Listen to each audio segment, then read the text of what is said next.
ito ay rated SPG. Striktong patnubay at gabay ng magulang ang kailangan. Maaaring may masiselang tema, lengguwahe, karahasan, sexual, horror o droga na hindi angkop sa mga Habang kumukuha pa nga ng lakas ng loob itong si Paulo na sabihin kay Marge ang kasalanang ginawa niya, mauunahan na nga siya dito ni Thea dahil nga itong si Thea ay sasabihin at i-announce na nga sa maraming tao na siya ay buntis at si Paulo nga ang ama.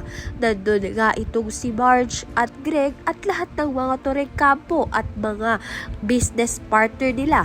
Laking kasiraan nga ito, hindi lang sa pamilya Torrecampo, pati na rin sa negosyo nila.